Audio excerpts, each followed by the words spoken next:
Good morning, everybody, and welcome to Morning Motivations. I got a little treat for you. I got my grandson back there. Say hi, everybody. Say hi, Bennett.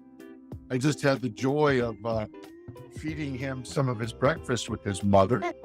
He's 7 months old, and he is crawling a little bit, and he's mama. He's my namesake. He's Bennett Daniel. Yes, he is. So he's part of my story. So today, as you've joined us for Morning Motivations, I am going to give Bennett Daniel to his mom, and she's going to put him to bed. So welcome, everybody. This is our weekly broadcast, our 9 o'clock Thursday morning weekly broadcast of Morning Motivations. I want to say good morning to Eddie Othon and Elizabeth down in Hebronville. Elizabeth, I will be in Laredo and then over in Hebronville the weekend of July 20 through July 30th. I'll be hanging out with Pastor Kelvin and getting a chance to be there. So make sure you come hug my neck. Eddie, you and I are going to be together tomorrow, which is pretty awesome. We'll be traveling down to Santa Clara, Cuba, and working with the Cuban people there, Pastor Yoel and Heidi, all the Jorges that are there, which is great.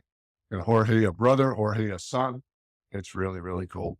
So today I want to talk about the concept of owning your own story. It's very powerful to who you are. Very powerful to not spend your thought time with regrets, not spend your thought time with bitterness of any kind. And so the way that you do that is that you kind of celebrate every struggle, every trial as a learning experience. And it's so important that you do that. And the important part about that is not to become self-centered by telling your story, but really by going through your story, giving thanks for the tough days in your life, making notes, either in a journal or mental notes at the very least, of what you learned through that, how you grew through those different things. And then you tell your story, decisions that you made, people that helped you. Because a lot of times we focus on people that hurt us or betrayed us or neglected us. And we don't really spend the time to begin to build building blocks in our lives by going through our lives and owning our own story. You know, my story starts in Minnesota. I was born in a hospital in St. Paul where my grandfather worked as a painter. He used to paint all through the hospital. And my mom was 19 when I was born.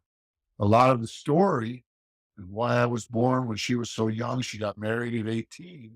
But a lot of the story was through her pain because she had a baby when she was 17 that she had to give up. We didn't meet Mary until much later till I was in my late 50s.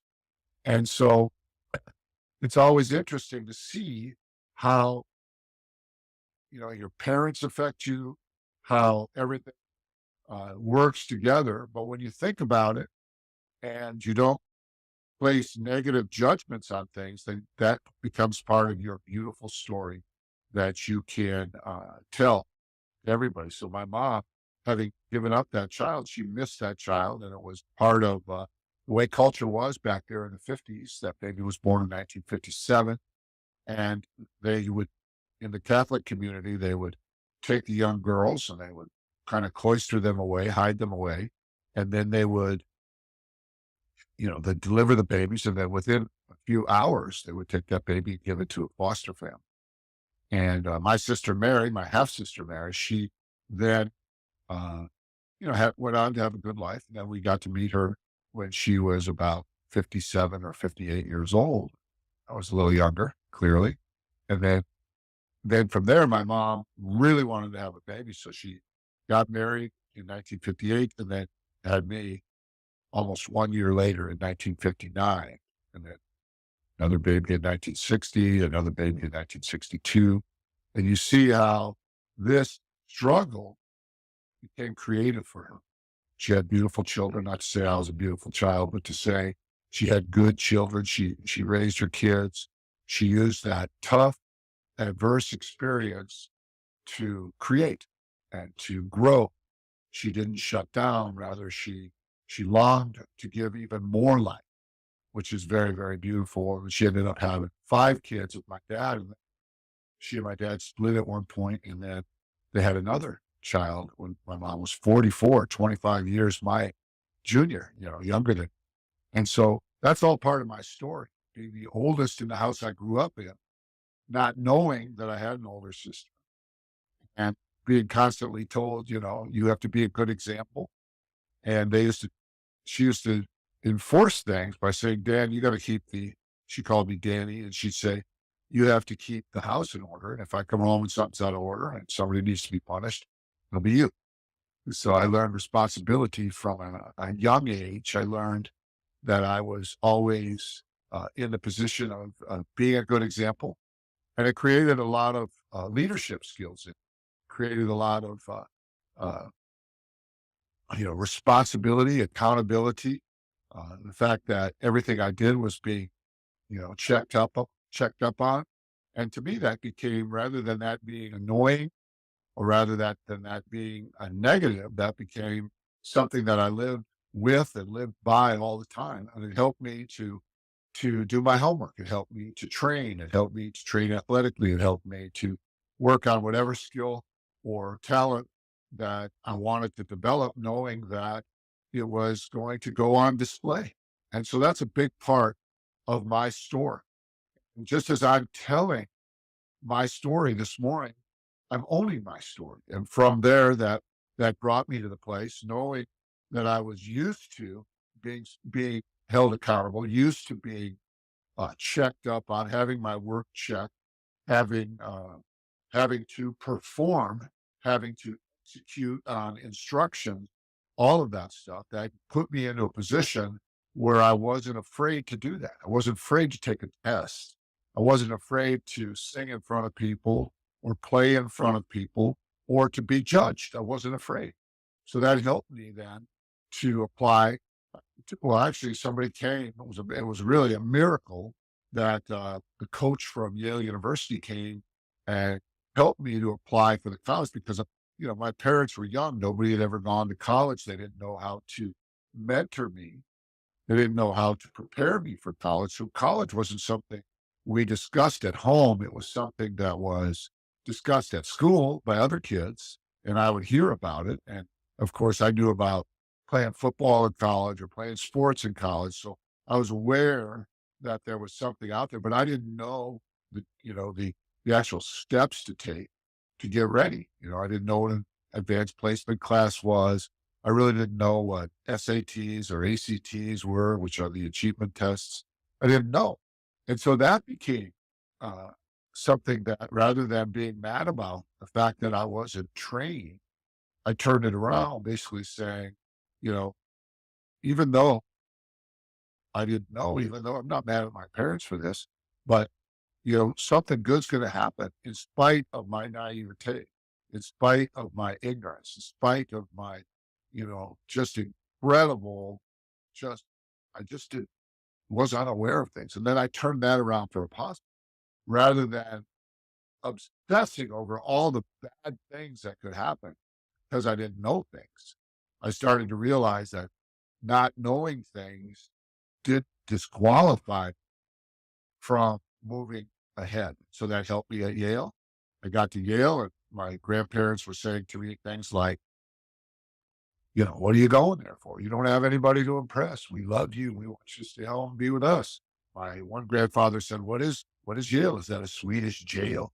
He didn't even know what it was. Are you going to jail, Dan? Are you going to, and he was teasing because he knew now what it was.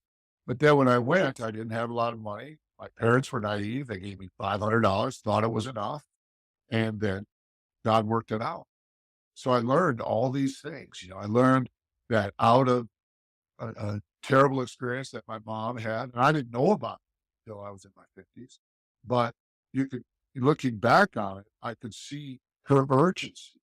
I could see her beautiful 18-year-old desire to give life, to be a mom, to do all that. And then, my desires, that I could feel that passion. I could feel that in myself.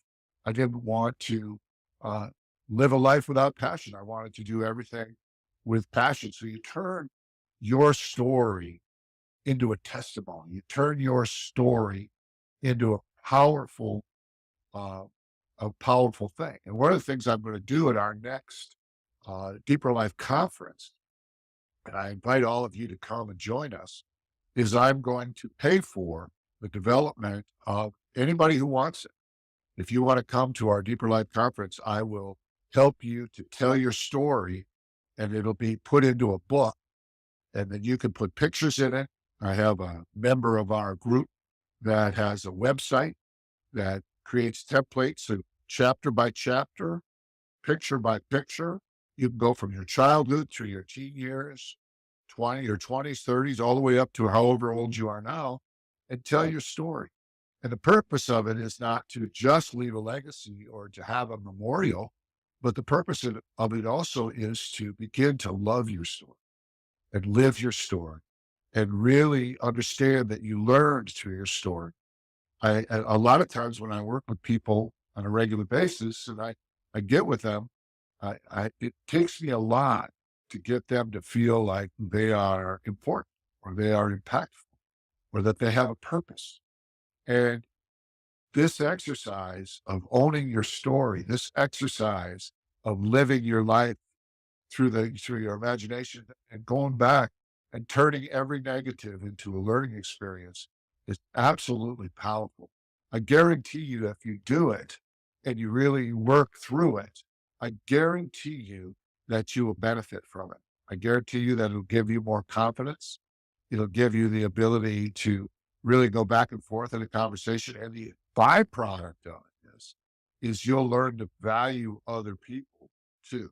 Because if you're not really valuing yourself, then it's really hard to value someone else. It's hard to give them the kind of respect, kind of honor, the kind of room in a conversation, the kind of room in a relationship for them to fully blossom and bloom, because you haven't allowed yourself to own your story. You haven't allowed yourself to live your story. And you haven't allowed your experiences, your education, your feelings about things, your thoughts about things, your choices to truly motivate you forward. I hope that's helped you this morning. This is Morning Motivations with Dan Stratton. I'm Dan Stratton. I'm in New York City a lot, but I'm traveling. This weekend, I'm going to Cuba, teach them to own their story. Just got back from the prisons, teaching them to own their story. I will be working with people. And if you want this help, you want your book written, all you got to do is let me know and we'll make that happen for you. God bless you. Have an awesome day. Let me close with this. Scripture teaches us very clearly that we overcome by what Jesus did for us, the blood of the Lamb, and the word of our testimony. You want to overcome, you want to start having victory in your life, you want to start moving things forward on a regular basis, own your story. Own your story. Get your journal out.